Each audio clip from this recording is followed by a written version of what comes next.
So today's topic is, it is not a topic of seminar, but actually it is a topic of a workshop.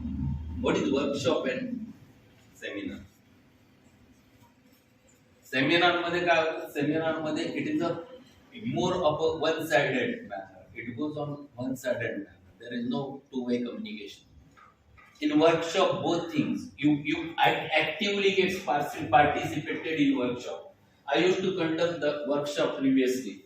So all the students, they used to participate actively in the workshop. In future, my plan is there always to go for workshop again, so that you can learn more practically, you can deal with the patients directly. So that is a practical part.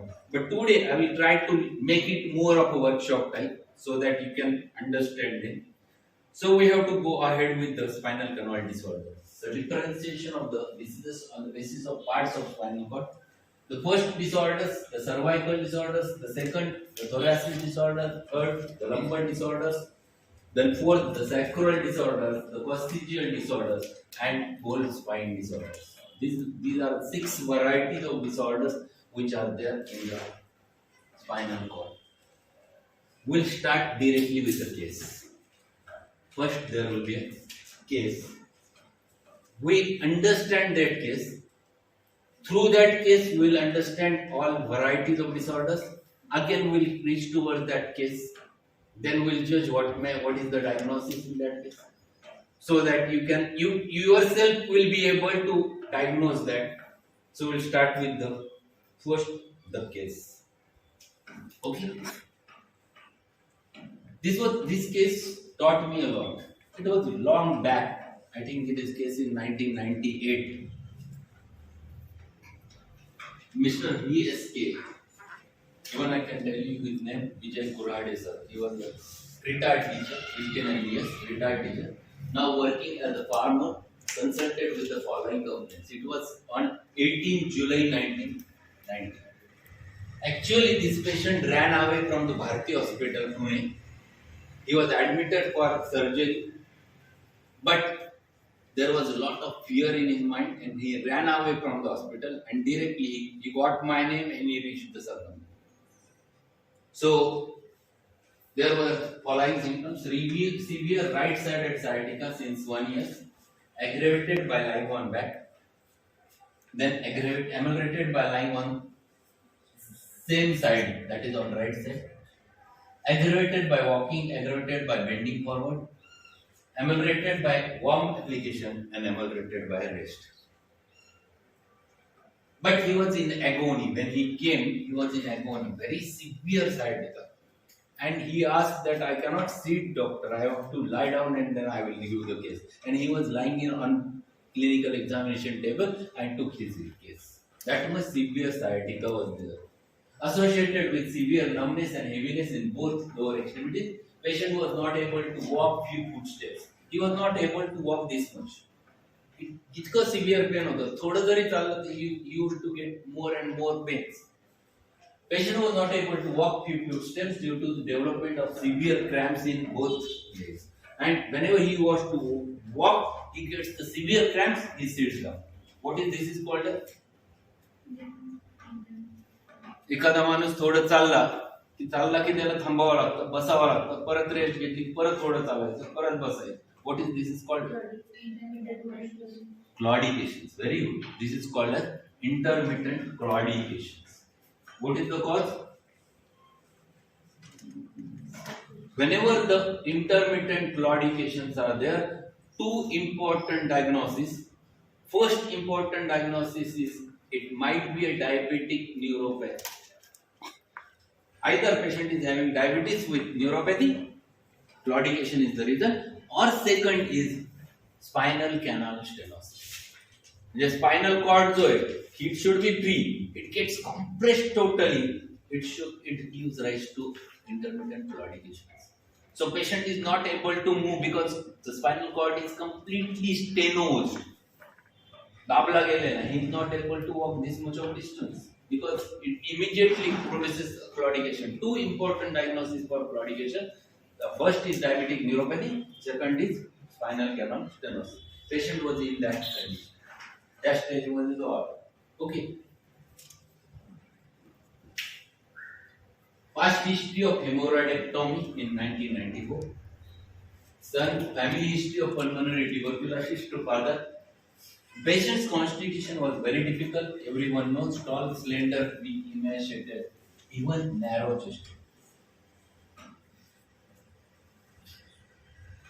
Narrow chested शब्द तिथं टाकायचा राहिलेला, पण narrow chested. That was very tubercular constitution जास्त माणसाचं. ते tubercular constitution was there with that patient. Personal history: the thirst for 2-3 glasses of water at a time at a 2-3 hours interval. एकाच वेळी 2-3 ग्लास पाणी पिऊन घे. किती वेळाने? 2-3 तास. Craving for tobacco 2+, craving for salt 2+, craving for sweets 2+, sleep disturbed due to pain. The stools hard, dark with difficulty in passing. Dreams frightful, falling from height, and patient was ambithermal. Ambithermal म्हणजे काय? Not too much chilly, not too much hot. In between is the ambithermal. दिसतंय ना तिथे? Mental state. ही state मी थोडंसं रुब्रिकच्या भाषेत मांडलेली. ही माझी this is bad habit of me, writing in short. So I never write the whole sentences. I used to convert it and write it directly. That's why I used to write how is the patient. So he was irritable. The inquisitive. He asked me a number of questions. Doctor, is it curable with homeopathy? How homeopathy works in such cases? Whether my surgery can be prevented? Number of questions were there. Frightful. He was very frightful. In fact, he was cowardized. He came directly over there. Quarrelsome, arguing with others. He was dominating in his house. He dominated, dictatorial, depressed because of disorders. Being a religious, त्याच्या चेहऱ्यावर असा टिळा होता. He was religious. He always requires a change. He never used to remain in one place. Always requires to change, do something. Even though he was retired, he wants to do something. He never likes a contradiction. He was obstinate. Anxiety about future was there. What will happen to me if I will be paralyzed? The basic fear was there in his mind. Someone have told, if you don't do operation, you will be paralyzed. So that fear was there. He was intelligent enough, being a retired teacher. Dictatorial already, that was taken. There, being a big personality, one important thing was that he has a fear of dogs. That is very characteristic. It is common with the children, but it is uncommon with the elders. Welcome. Fear of dogs. Then travel desire more. He used to travel a lot. And he likes that. Doctor, I never want to sit in one place. I want to go here and there. And last was, and he was always in business thoughts. I want to do something business. Now I have retired. I want to do business. So what I have started a small stationery shop at my house. Because I was teacher, the number of students used to meet me. So I have started the stationery also. So this is how it has happened. So business thought was there. So this is one more thing. Has consulted number of orthopedicians within those days. Everyone asked him to go for surgical intervention. Has done homeopathic treatment from one homeopath for 1 month without any result. He has received bryonia, he has received rustox, he has received osticum, he has received naphyllum also. Naphyllum, anyone knows? Naphyllum is the remedy where there is a sciatica associated with numbness. He had received strontium carb. Strontium carb is also a remedy for sciatica. In a month, एकाच महिन्यात एवढे सारे medicine खाऊन झाले होते without any result. So question arises, why these homeopathic remedies not produce the result? एवढे सर्व medicine दिले त्याला फरक का पडला नाही? If you find it out symptomatology, आता तुम्ही symptomatology पाहिली, कुठली रेमेडी येते डोक्यात? Which is the remedy? as an acute. Patient is in agony with severe right-sided sciatica, better by lying on same side, aggravated by slightest movement, better by complete rest. Better by warm application. Could remedy डोक्यात. Stools hard, constipated, black colored, with thirst for large quantities at long intervals. Remedies? Bryonia. Bryonia was given without any reason. So what is wrong? Does anything necessary? And for that purpose, it is necessary. What is the disease in this patient? What was disease? What exactly the diagnosis is? Why this patient is not getting cured with homeopathic remedies? Because the homeopath who prescribed remedies, he prescribed it rampantly, giving bryonia, rustox, ruta, all those things, naphyllum, only on symptomatology, never understanding from what the patient is suffering from. So what is the diagnosis?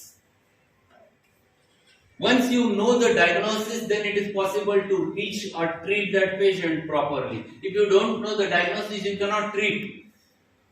It has been claimed in homeopathy diagnosis is not important in homeopathy. This is wrong. In fact, you must know the diagnosis to understand what exactly the disease is there, so that you can act accordingly. Once you know the diagnosis, then you can act. Then you can decide what to do and what not to do. Then you can think how to go ahead. So this is too important to understand. So it is a wrong thing. There are few more things which are necessary. Does investigations have any role in homeopathic science? There are a number of homeopaths who says, what is the use of investigation?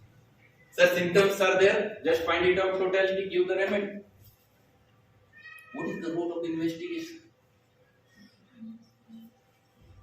With investigations, we are damn sure what we are treating. If we go for MRI, if we go for CT scan, if we go for X-ray, if we go for myelogram, we know what exactly the patient is suffering from. Then accordingly how to act, that depends upon that. Investigations plays a very vital role in homeopathy. But number of homeopaths miss that. They never think about it, and that is very important. So what is your opinion? Is it so much important to do the differential diagnosis of the spinal canal disorders? So it is too important. What are different spinal canal disorders? If you know them properly, then you can reach to the right diagnosis. And if you reach to the right diagnosis, then you can treat that patient. This patient I have cured within span of 10 days, completely cured, because I was knowing what the diagnosis is. I was damn sure about the diagnosis. So while entering into this, I will not let you know the diagnosis of this case. Now you have to tell me the diagnosis after learning all disorders. आपण काय करू आता? आपण सगळे disorders lumbar कॅनलच्या आधी शिकू. त्या शिकून झाल्यावर you tell me the diagnosis. Okay, then you become the spinal homeopathy.